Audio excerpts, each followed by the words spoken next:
नाहर सिंह को यहाँ बुलाने के अलावा और कोई चारा नहीं है। मैंने उर्वशी के कोर्ट में दाखिल किए हुए पेपर ठीक तरह से चेक किए हैं और उनमें ये साफ साफ मेंशन है कि अगर किसी कारण नाहर सिंह की मौत हो जाए या उनकी दिमागी हालत खराब हो जाए तो ही सारी प्रॉपर्टी उर्वशी को मिलेगी।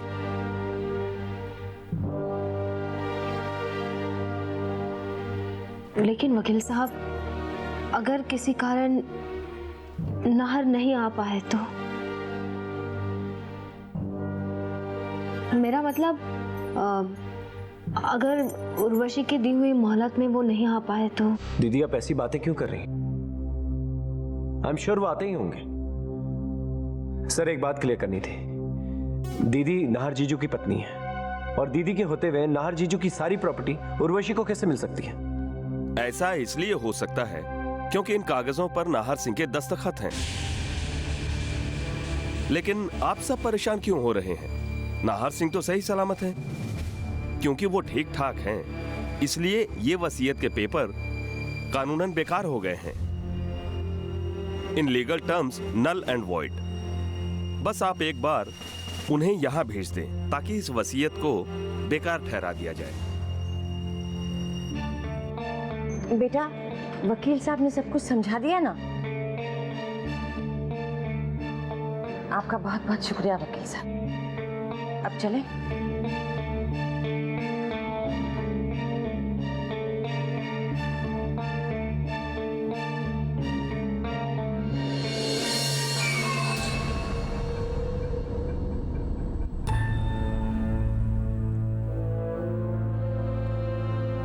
आपने हमें तमाचा मारा था ना, बहुत बड़ी गलती की थी। अब इस गलती का प्रायश्चित तो करना ही होगा। बाबू, प्रायश्चित?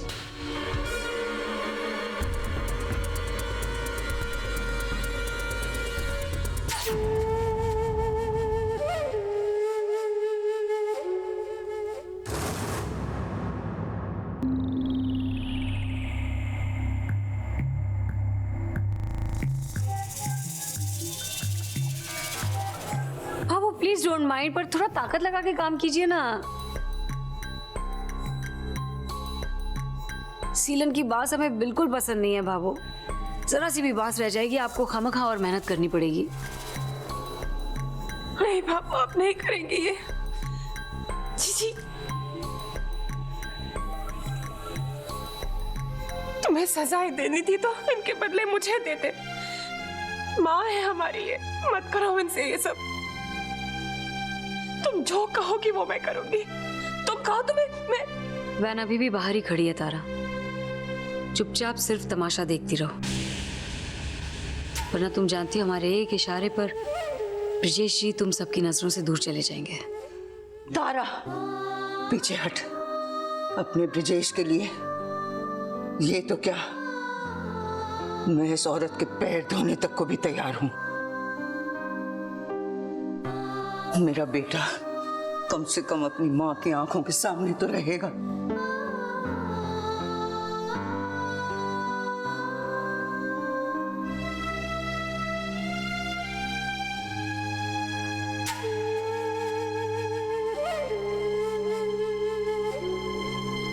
बाबू ये क्या कर रही हैं? वहीं रुक जा, तुझे मेरी सौगंध। करने दे मुझे, करने दे। आधी औरत एक मां की परीक्षा ले रही है। तू बिल्कुल चिंता मत कर, जब नाहर आएगा ना वो सब ठीक कर देगा।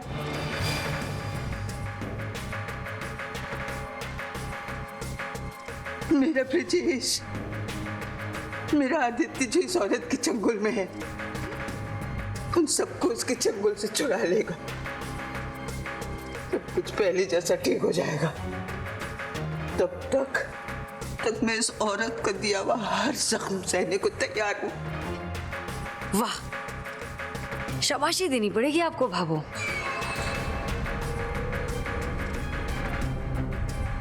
जन्म ना देते हुए भी अपने बच्चों से इतना लगाओ। चलिए माफ किया। नहीं भेजते हैं आपके ब्रजेश जी को आपकी नजरों से दूर। खुश? लेकिन याद रहे, हमारे साथ हर किसी को तमीज से पेश आना पड़ेगा।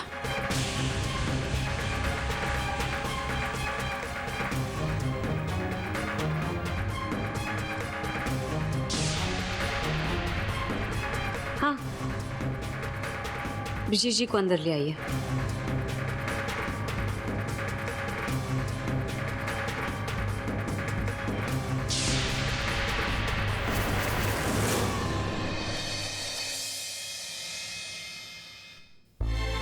ये क्यों हो रहा है मेरे साथ मन्नू भाभी? किस बात की सजा दे रहे ईश्वर हमें? पहले ही नाहर को खो चुकी हूं मैं। अब और दर्द बर्दाश्त करने की ताकत नहीं है मुझ में। अब अपने परिवार में किसी को खो नहीं पाऊंगी मैं। नहीं बेटा सलोनी, ऐसा कुछ नहीं होगा। कोई ना कोई रास्ता निकल आएगा बेटा। नहीं मन्नू भाभी, कब तक झूठी आस के सहारे जीते रहेंगे कि सब कुछ ठीक हो जाएगा? सच कहूं तो खुद पे शर्म आ रही है मुझे। भावों पर अन्याय होता रहा। नाहर जिसे मां कहते थे उनकी बेइज्जती होती रही और मैं चुपचाप देखती रही। नाहर से वादा किया था मैंने, इस परिवार की ढाल बनकर सारे संकट से उनकी रक्षा करूंगी। लेकिन आज ऐसा लग रहा है नाहर को दिए वादे की लाज नहीं रख पाई मैं। अपने आप को इतना लाचार, इतना कमजोर कभी महसूस नहीं किया था मैंने। मैं क्या करूं मन्नू भाभी? आज आपकी बेटी अपनी जिंदगी की सबसे मुश्किल लड़ाई लड़ रही है। उसे आपके सहारे की जरूरत है मन्नू भाभी।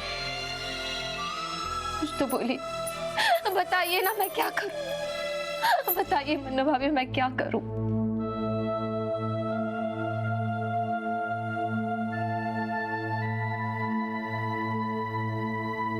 एक रास्ता है बेटा जो तुझे और तेरे परिवार को उर्वशी की चालों से बचा सकता है और तेरे परिवार को बिखरने से बचा सकता है। तो बताइए ना मन्नू भाभी, क्या करूं मैं? नहीं जाने दे, नहीं बता पाऊंगी। मन्नू भाभी प्लीज, क्यों नहीं कह पाएंगे? कहिए ना मन्नू भाभी, कहिए ना मुझे क्या करना होगा। सिर्फ मेरे कह देने भर से कुछ नहीं होगा। तू अमल नहीं कर पाएगी बेटा,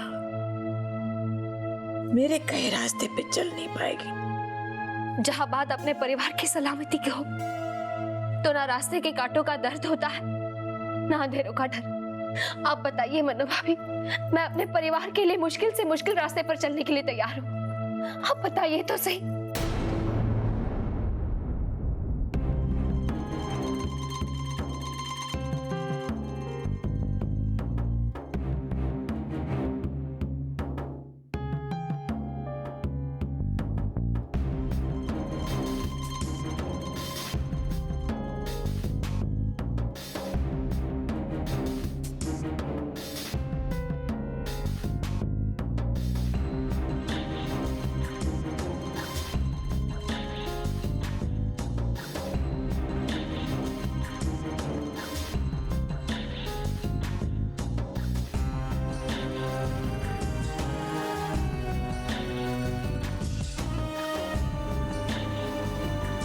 मैं जानती हूं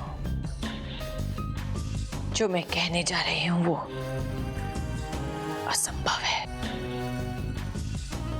लेकिन तेरे परिवार के प्रति तेरा प्यार, तेरी तपस्या और तेरी श्रद्धा का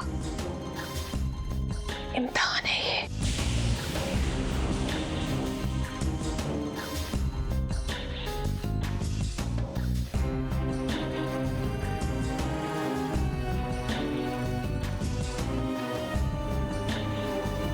सलोनी बेटा, एक ही इंसान है जो इस वक्त हमारी मदद कर सकता है। तुझे और तेरे परिवार को इस चक्रव्यूह से निकाल सकता है।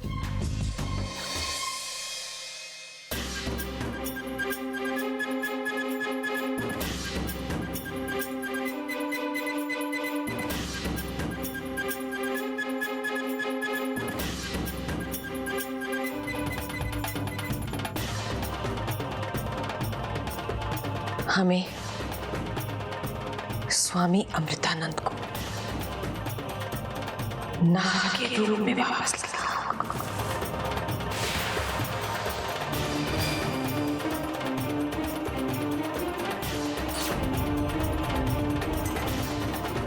मैं आपकी अमानत हमेशा संभाल कर रखूंगा। स्वामी जी ने आपके लिए भेंट दी है, कृपया इसे स्वीकार कीजिए।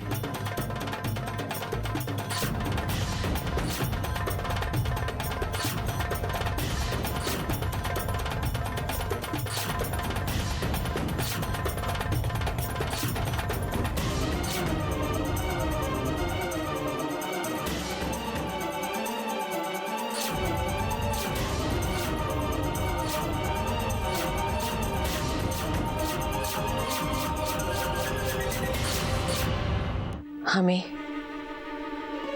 स्वामी अमृतानंद को नाग के रूप में वापस लाना होगा। नहीं नहीं,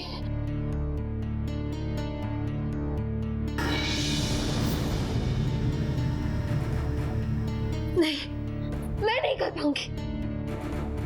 अपने परिवार के लिए जान देना मंजूर है मुझे, लेकिन ये नहीं कर पाऊंगी मैं।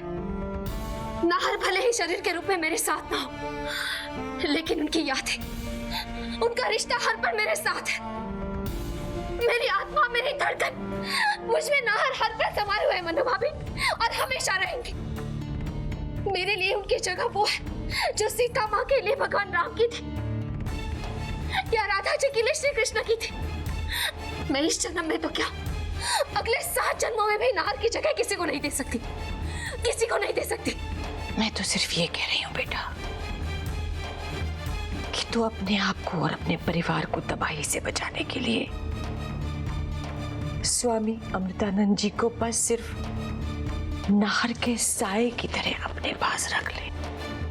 नहीं मनु भाभी, नहीं, मुझसे नहीं हो पाएगा। अब और नहीं।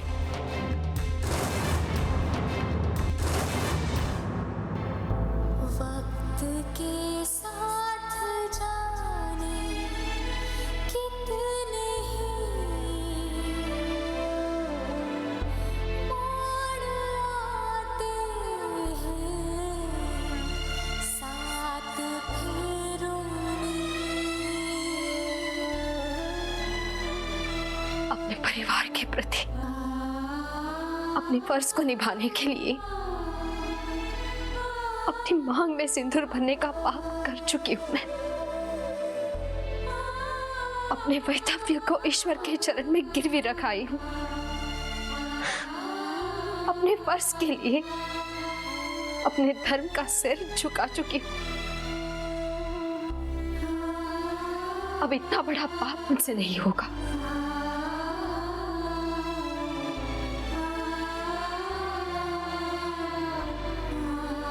कैसे मन्नो भाभी, कैसे अपने नार की जगह किसी और को दे दूं? कैसे सिंदूर की पवित्रता को झुठला दूं? कैसे 7 फेरों के कस्मों को झूठा कर दूं?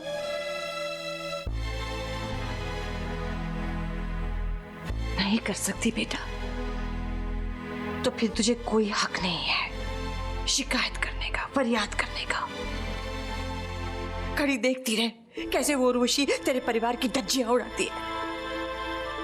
बेटा, नाहर को दिए वचन को निभाने का यही एक तरीका है, वरना जो आज भावों के साथ हुआ है, ब्रजेश के साथ हुआ है, उससे भी बुरा तेरे परिवार के साथ, पिया के साथ, तारा के साथ, या तेरी संतान के साथ हो सकता है। बेटा, शायद ईश्वर भी यही चाहता है बेटा कि तू एक ऐसी लड़ाई लड़े जो एक औरत, एक माँ, एक पत्नी और एक बहू की परीक्षा हो। नहीं कर पाऊंगी मैं नाहर को इतना बड़ा धोखा नहीं दे सकती। मैं नहीं कर पाऊंगी, मैं नहीं कर पाऊंगी।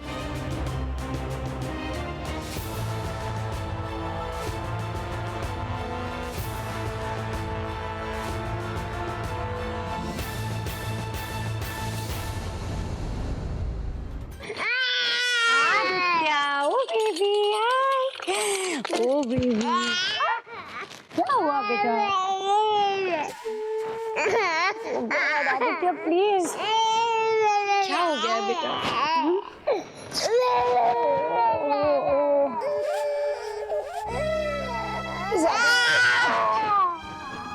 क्या हो गया बेटा आपको? क्या हुआ भाभी साहब? आप क्यों परेशान है? पिया, आदित्य की आवाज सुनाई दे रही तुम्हें? रो रहा है ना वो? मुझे बुलाना है पिया। वो माँ उसकी, लेकिन उसके पास मैं जा भी नहीं सकती।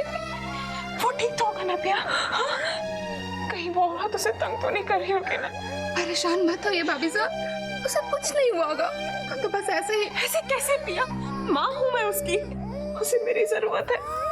मेरे गोद की मेरी थपकी होगी, मुझे जाना चाहिए उसके पास। क्या कर लेंगी वहां जाके? आप अच्छी तरह से जानती है कि उर्वशी आपको आदित्य से मिलने कभी नहीं देगी, और उल्टा अगर आप वहां गई तो आपको वो बेइज्जत करके घर से बाहर निकाल देगी। मन नहीं मानता पिया, कितना रो रहा है वो।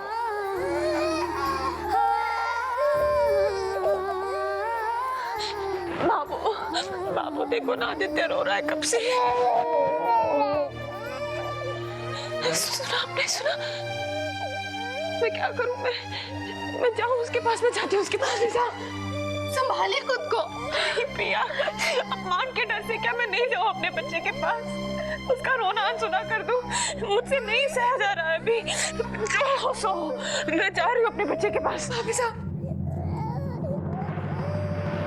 आदित्य, आदित्य, तारा प्लीज छोड़ दो हमारे बच्चे को। बिना इजाजत किसी के घर आना है ऐसे शोभा नहीं देता है किसी को। प्लीज जाओ यहाँ से। प्लीज आदित्य को मुझे दे दीजिए। देखो कितना रो रहा है वो। मुझे पता है उसे क्या चाहिए। एक बार मेरी गोद में आएगा, चुप हो जाएगा। माँ, दे दीजिए।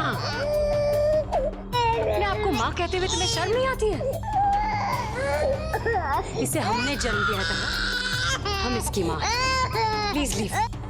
मानती हूँ आप इसकी माँ है, जानती हूँ आपने इसे जन्म दिया है, लेकिन इसने मेरी गोद में सांसें भरी है।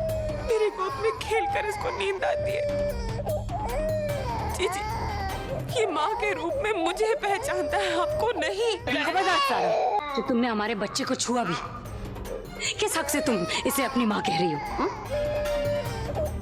ये बच्चा हमारा है। जो औरत अपने घर को नहीं संभाल सकी, अपने पति को नहीं संभाल सकी, वो किसी और के बच्चे को क्या संभालेगी? Just get out, please. देखिए, मैं हाथ जोड़ी हूँ आपके सामने। देखिए जी, मैं हाथ जोड़ती हूँ। चली जाऊंगी मैं, बिल्कुल तकलीफ नहीं दूंगी आपको। बस एक बार आदित्य को दे दो, उसे सुलाकर वो चुप हो जाए तो मैं चली जाऊंगी। उठिए भाभी साहब।